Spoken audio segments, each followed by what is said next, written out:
Assalamualaikum warahmatullahi wabarakatuh. Kita akan melanjutkan pembahasan kita di bab 5 ya, eksperimen kuasi dari bukunya Sedis, Cook and Campbell.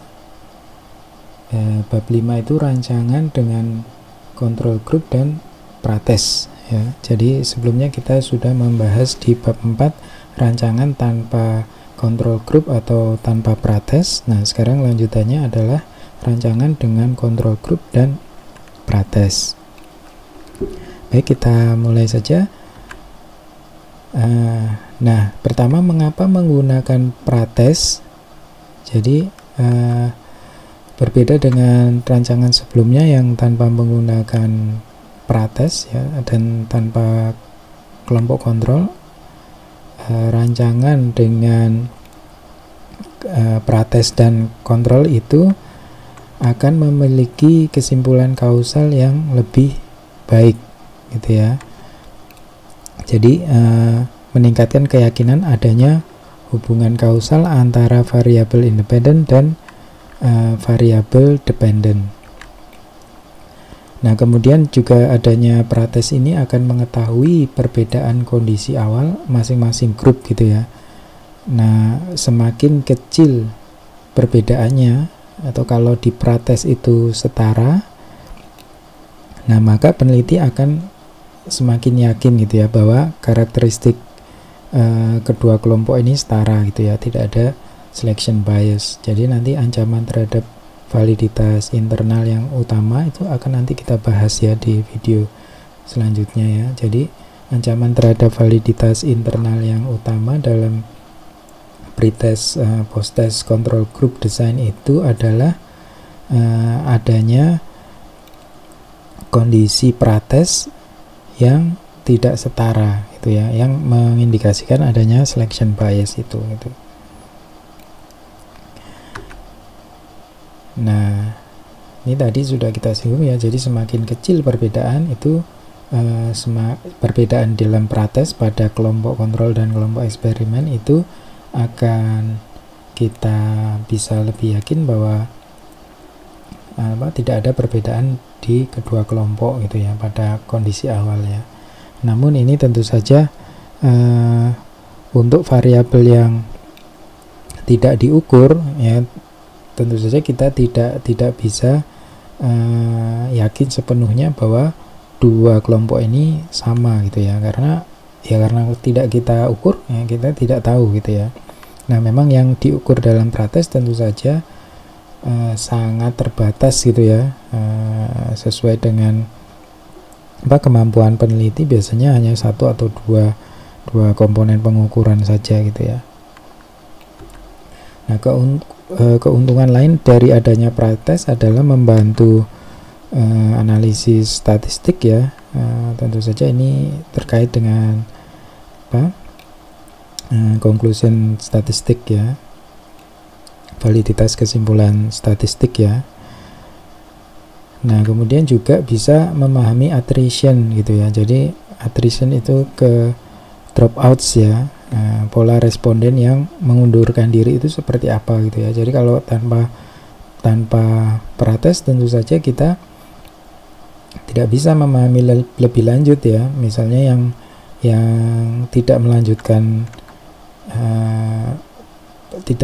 eksperimen itu partisipan yang seperti apa gitu ya. Kalau ada prates, kita paling tidak ada pengukuran awal, kita bisa melacak ya, oh kondisi misalnya pratesnya adalah kemampuan kemampuan terhadap performa tertentu ya, misalnya performa tes, oh ternyata yang skornya itu rendah itu attrition gitu ya di prates, di post testnya dia nggak ikut lagi gitu ya. Ini akan membantu kita lebih memahami pelaksanaan dalam eksperimen kita gitu ya. Nah, ada beberapa rancangan dengan kontrol grup dan prates ya yang akan kita bahas ya. Nanti di sini penggunaan istilah rancangan itu saling interchangeable ya dengan desain ya. Jadi atau desain dalam bahasa Indonesia ya, itu sama ya maksudnya ya. Nah, kita akan membahas beberapa rancangan ini atau desain eksperimen ini. Ya, ada untreated control group design ya with dependent pretest and posttest ya. Nah, yang untreated control group design itu di sini saya singkat UCGD gitu ya, karena agar tidak terlalu panjang ya. Jadi yang kedua adalah UCGD, untreated control group design dengan dependent pretest posttest samples using double pretest gitu ya. Yang ketiga UCGD with dependent pretest and posttest samples using switching replication. Ya, yang 4 sama ya, using, tapi di sini using reverse treatment control groups ya. Nah, kemudian selanjutnya adalah cohort control ya, masuk cohort control group design. Kemudian cohort control group design with pretest from each cohort. Jadi ini nanti akan kita bahas satu persatu ya. Nah, dari untreated control group design with dependent pretest and posttest itu tadi kalau kita singkat lagi gitu ya, rancangan dengan control group dan pretest itu prinsipnya adalah ini ya, ada untreated control group with treated control group design ya with dependent pretest posttest with double pretest ya with switching replication with reverse treatment control group. Nah, kemudian masuk ke cohort control itu. Nah, kita akan membahas bagian-bagian ini ya. Nah, kita akan tentu saja ini nanti apa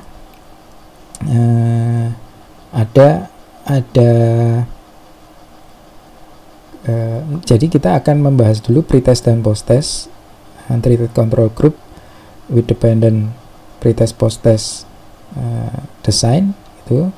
Nah, kemudian rancangan selanjutnya itu adalah rancangan yang prinsipnya itu memperbaiki ya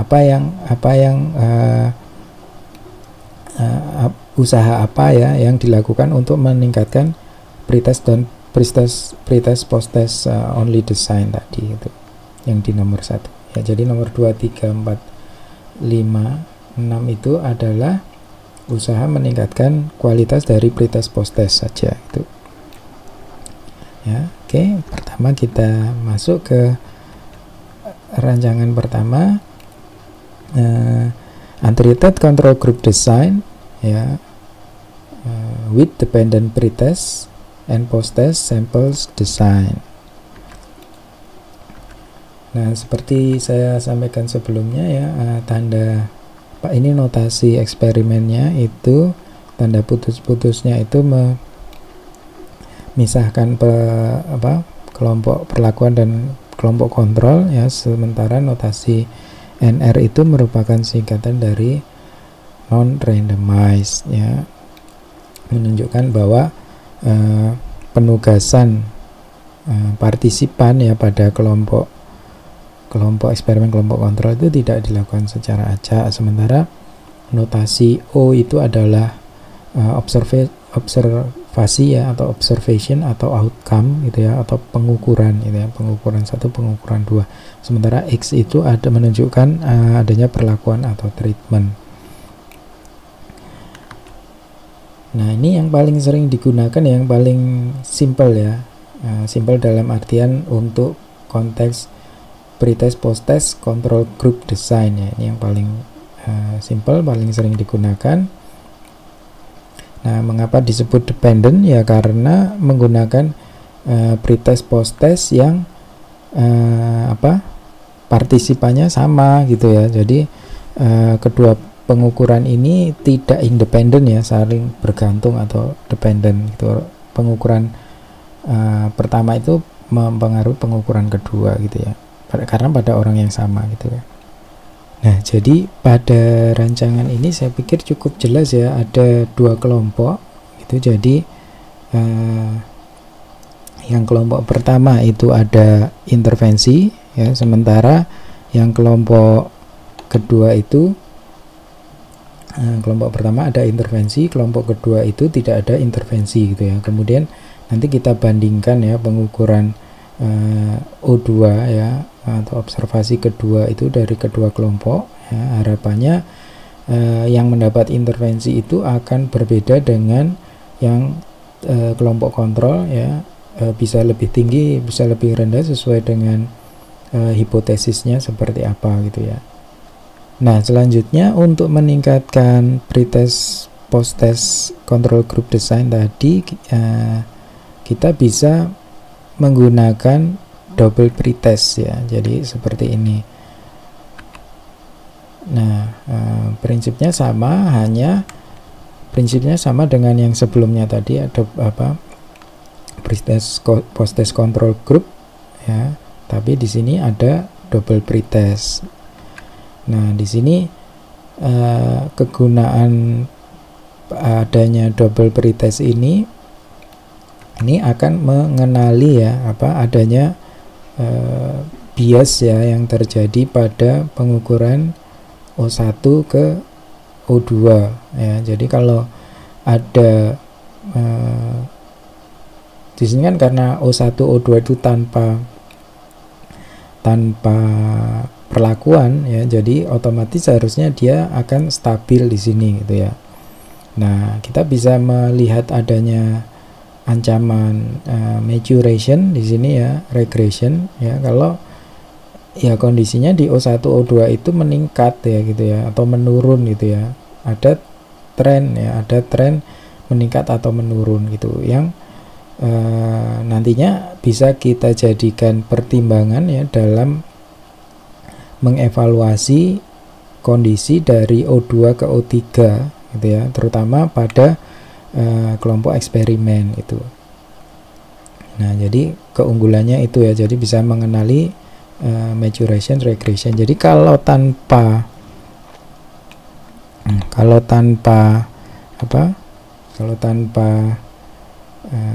adanya double pretest ya, jadi kan misalnya hanya ini tadi tuh kan. Nah, ketika terjadi kenaikan di sini ya, terjadi kenaikan di sini itu sebenarnya kita masih belum yakin gitu ya, apakah itu terjadi karena X ya atau intervensi, atau memang peningkatannya ini sudah terbawa dari O1 gitu loh. Jadi tanpa adanya intervensi pun dia akan meningkat gitu ya. Nah, mungkin ada yang bertanya, loh kita bandingkan dengan grup kontrol gitu kan. Nah, cuma grup kontrol di sini kan karena eksperimen kuasi itu kondisinya bisa tidak setara kan, karena dia tidak dilakukan randomized assignment gitu. Oke, nah ini secara umum ini rancangan yang lebih baik ya dari yang pertama tadi yang tanpa double pretest gitu ya. Namun sering tidak digunakan ya. Kenapa? Alasannya pertama ya karena sering diabaikan gitu ya sama peneliti gitu. Yang kedua terkait masalah keterbatasan di lapangan gitu ya. Jadi masalah waktu ya, kesulitan menunda treatment, terkait biaya ya, terkait konteks gitu ya tadi. Nah, itu yang tidak memungkinkan gitu ya. Oke, selanjutnya adalah switching replication gitu ya. Jadi di sini yang perbedaannya di sini adalah bahwa setiap kelompok ya itu akan mendapatkan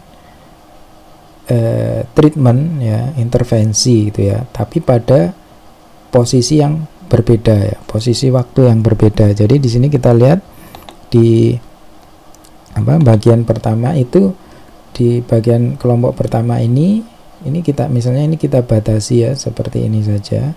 Di bagian kelompok yang atas ini, kelompok 1 ini, dia pada bagian pertama itu dia menjadi kelompok eksperimen ya, mendapatkan treatment gitu ya.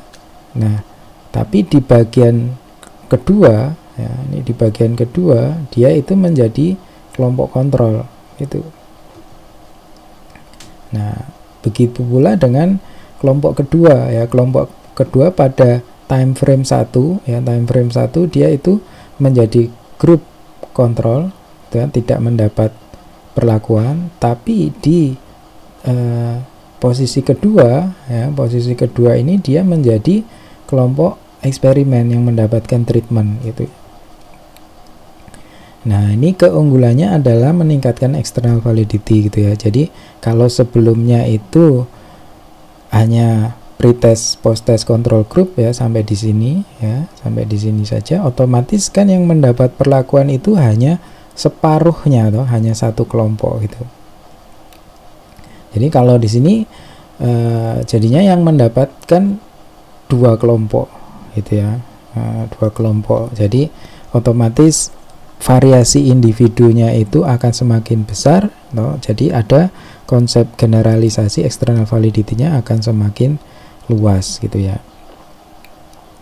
Nah, di sini ada keunggulan lainnya, itu memperkuat inferensi ya, memperkuat kesimpulan kausal ya, karena nanti harapannya itu kalau ideal jadinya kan bisa terbukti bahwa ketika dia mendapatkan intervensi, dia skornya akan berubah ya, naik atau turun sesuai dengan hipotesis gitu ya. Jadi misalnya kalau kita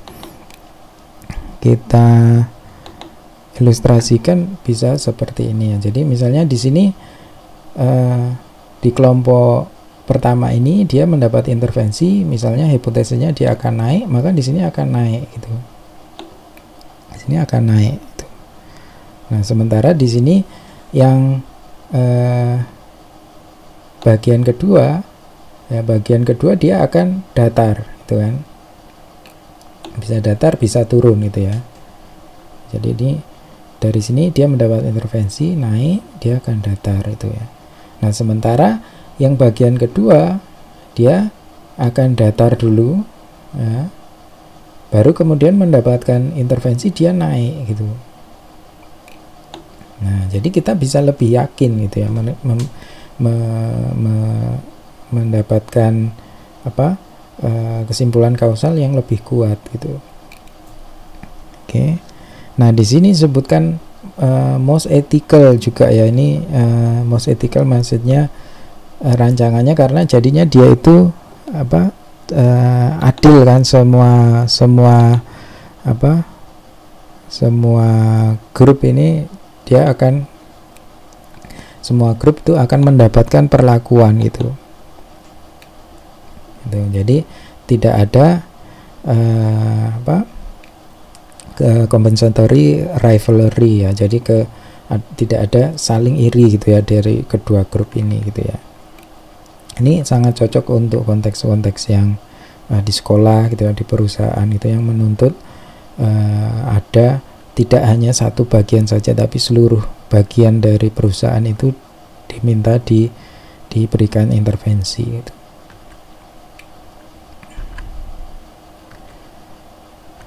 Nah, di sini juga hemat alokasi pelaksanaan treatment gitu ya, karena pelaksanaan treatmentnya itu tidak pada partisipan secara besar gitu ya, tapi dua kali tapi kecil-kecil gitu ya. Ini akan hemat pelaksanaan treatment, karena mungkin dia treatmentnya membutuhkan ruang, membutuhkan peralatan tertentu, yang membutuhkan komputer misalnya gitu ya. Kemudian menghilangkan ancaman sosial terhadap fallacious construct ya, compensatory coalition ya, resentful demoralization ya. Jadi ini kalau masih ingat di sini kan compensatory equalization sama resentful demoralization itu kan disebabkan anak ada dua kelompok, yang satu eksperimen kontrol, ada perasaan tidak adil gitu ya, ada yang merasa masuk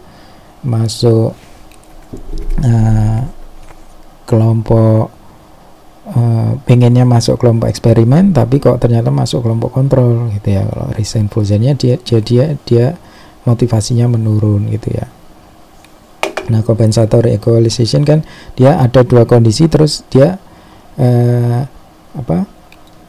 operator di lapangan akhirnya membuat dua kondisi yang harusnya ada kontras itu dia melakukan equalization, melakukan penyesuaian sehingga kedua kelompok itu menjadi sama gitu ya, dan itu tidak kita harapkan dalam eksperimen gitu. Nah, di sini menghilangkan itu karena apa? Karena ya kedua kelompok itu nantinya akan mendapatkan perlakuan gitu, hanya beda jadwal aja gitu. Jadi dia tidak ada konsep dia sebagai grup kontrol gitu. Nah, kesulitan dan keterbatasannya itu mempertahankan stabilitas treatment ya, efek idealnya harus transient. Jadi kalau tadi transient sini maksudnya efeknya itu sementara gitu ya. Itu yang paling ideal itu seperti itu. Jadi kalau efeknya itu tidak transient, maka itu nanti pada pengukuran kedua nanti pengukuran dari O2 ke O3 itu pada kelompok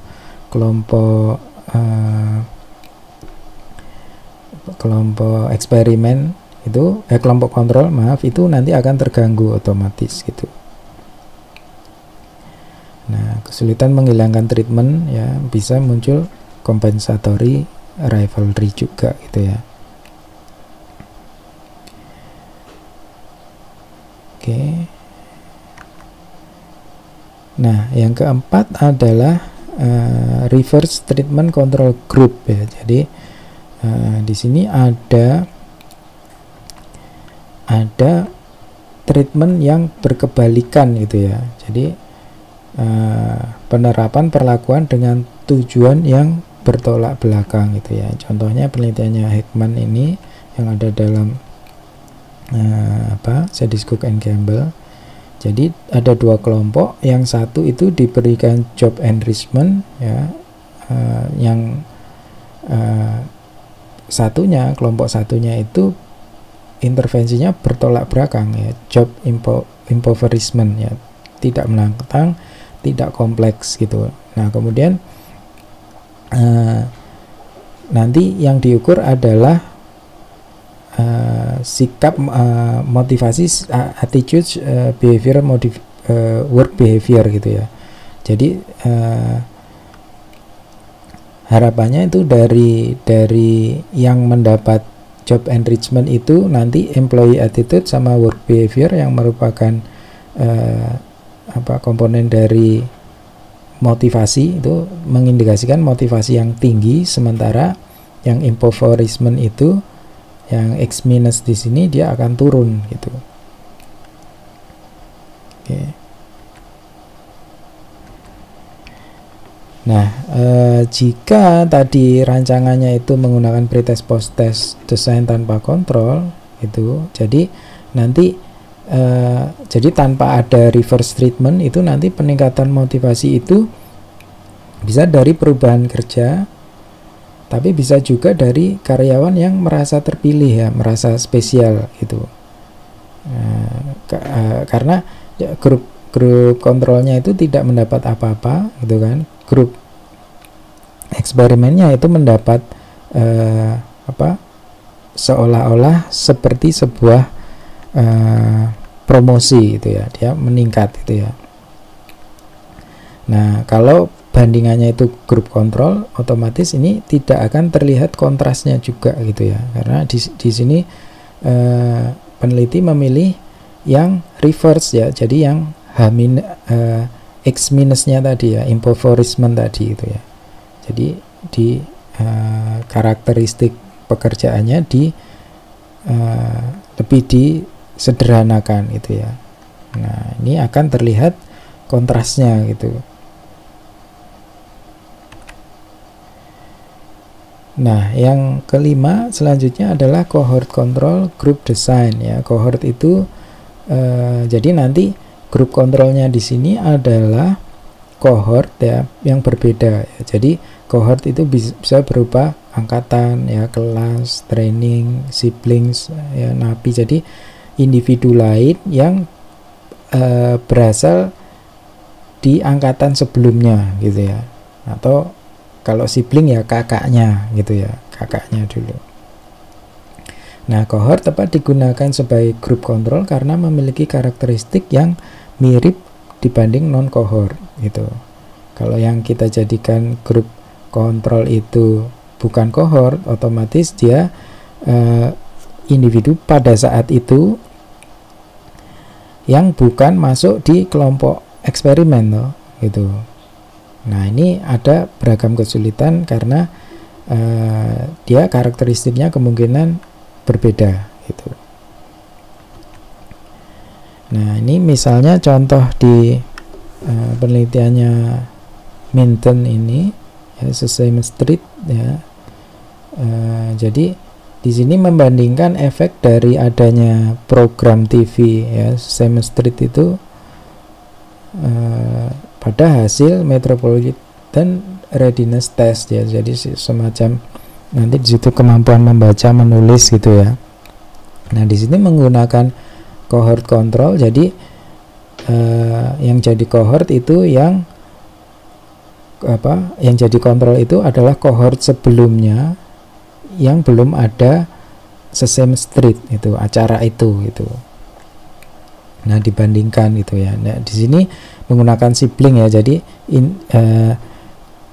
si anak yang menonton Sesame Street itu pada sekolah itu dicari kakak kalau punya di screening yang punya kakak. Nah, kakaknya itu nanti dicek gitu ya. Yang sekolah di situ juga gitu ya. Jadi dicek performa pada Metropolitan Readiness Test seperti apa tahun lalu gitu. Jadi tahun lalu kakaknya itu kan sama dengan tahun ini adiknya gitu, usianya gitu ya, atau kelasnya itu kan sama gitu. Nah, kakak sama adik ini di sini harapannya ini memiliki karakteristik yang mirip gitu ya, secara genetik bahkan gitu ya. Nah, cohort control berguna bila satu cohort mendapatkan perlakuan sementara cohort sebelumnya atau sesudahnya tidak. Nah, ini sangat berguna ya untuk kondisi yang sifatnya itu nasional gitu ya. Jadi sulit kita mencari group control yang tidak mendapat perlakuan, karena kalau program atau treatmentnya itu sifatnya nasional ya, misalnya kebijakan pemerintah gitu ya, atau tadi tayangan TV tadi ya, program TV nasional tadi. Nah, ini bisa misalnya jam belajar gitu ya, jam belajar masyarakat seluruh yang nasional misalnya ya. Jadi efek dari jam belajar masyarakat itu pada pencapaian prestasi siswa misalnya kayak gitu. Nah, kalau programnya itu sifatnya nasional, otomatis kita kesulitan mencari group control gitu ya. Group controlnya terpaksa cohort sebelumnya gitu ya, yang sebelum adanya kebijakan pemerintah terkait jam belajar nasional itu gitu. Nah, kedua cohort harus mirip gitu ya, karena kalau tidak mirip ya bagaimana dia tidak bisa jadi pembanding ya, karena karakteristiknya berbeda gitu. Nah, karakteristiknya cohort ini harus sama ya, atau mirip ya. Nah, juga pada di sini organisasi menilai treatment harus dilakukan untuk semua ya. Ini mirip switching replication tadi itu ya. Jadi kalau di sini misalnya cohort karyawan yang muda sama karyawan yang tua misalnya kayak gitu, semua harus mendapat perlakuan itu. Nah, data arsip kedua cohort tersedia sebagai pembanding gitu ya. Jadi seperti tadi nilai kemampuan membaca dan menulis itu pada siblingnya, kakaknya itu dari tahun lalu itu harus ada gitu loh, harus tercatat di data arsip itu ya untuk dibandingkan. Kalau tidak ya berarti tidak ada yang bisa dibandingkan gitu ya, dia tidak bisa menjadi cohort gitu. Nah, rancangannya seperti ini gitu ya. Jadi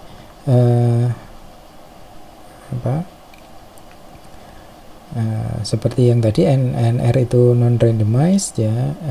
Di sini pada kelompok eksperimen itu dia hanya mendapat intervensi treatment, kemudian mendapat pengukuran, sementara grup kontrolnya itu dari cohort sebelumnya gitu.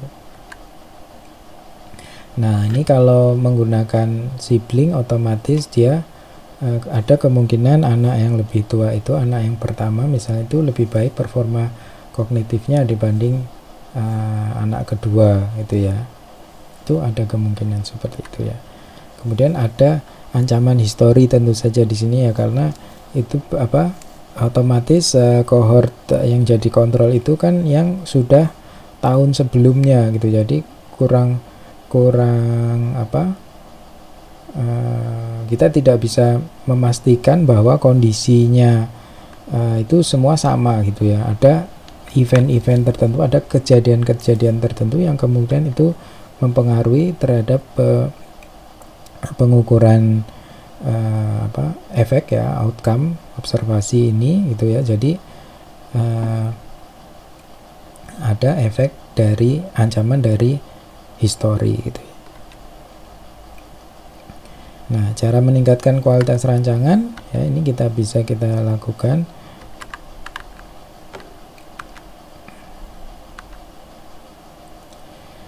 Nah, cohort control group design with pretest ya. Jadi tidak hanya tadi cohort control group saja, tapi di sini dengan pretest, otomatis yang cohort kontrolnya tadi tidak hanya O1 tapi O1 dan O2 gitu ya. Nah, di sini penelitiannya Saretsky itu guru kontrak versus guru tetap itu, jadi membandingkan performa guru kontrak dan guru tetap ya, efeknya pada achievement siswa gitu ya. Jadi ketika sekolah menyewa guru kontrak itu, maka guru tetap itu akan meningkatkan performa mereka gitu ya. Jadi compensatory rivalry ya. Jadi harapan ada kontras itu di sini akan hilang gitu. Nah, ini sebenarnya prinsipnya sama ya dengan non equivalent control group design ya. Tapi bedanya di sini kelompok kontrolnya itu pada waktu yang berbeda ya, pada sebelumnya gitu ya. Nah, keunggulan desain ini ya, otomatis itu nanti si performa guru dalam konteks ini, performa guru itu tidak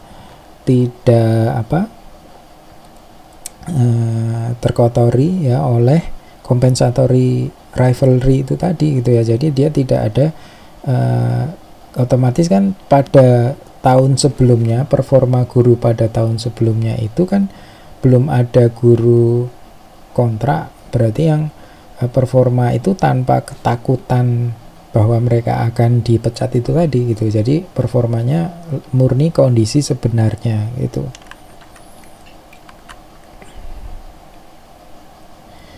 Nah, ini tambahan untuk meningkatkan rancangan pretest post-test control group tadi ya, tapi yang bukan berupa rancangan gitu ya. Jadi di sini sebenarnya sama dengan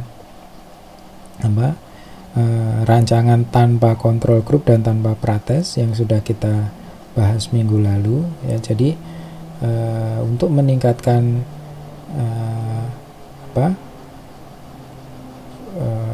meningkatkan kualitas rancangan ya, kesimpulan kausalnya ya, kita harus bisa mendiagnosis adanya ancaman terhadap validitas internal secara langsung gitu ya. Jadi ya harus kita tahu, kita identifikasi dulu ancamannya apa gitu ya. Kalau sudah kita kenali, maka apa yang bisa kita kenali, bisa kita deskripsikan, otomatis itu bisa kita ukur, bisa kita analisis gitu. Nah, kalau sudah dikenali seperti ini, otomatis bisa kita lacak gitu ya, kita lacak atau kita kontrol ya efeknya itu, agar efeknya tidak mengurangi validitas internal gitu. Nah, prinsipnya sebenarnya beragam rancangan tadi itu adalah variasi dari elemen-elemen desain atau rancangan eksperimen ini gitu ya. Jadi adanya penugasan assignmentnya itu bagaimana gitu ya, acak atau tidak gitu ya. Kemudian adanya pengukuran ya, adanya measurement ya, measurementnya itu kapan gitu ya, single atau multiple misalnya gitu ya, menggunakan proxy kah gitu ya. Kemudian kemudian ada komponen comparison group gitu ya, yang dijadikan pembanding itu siapa gitu ya. Tadi termasuk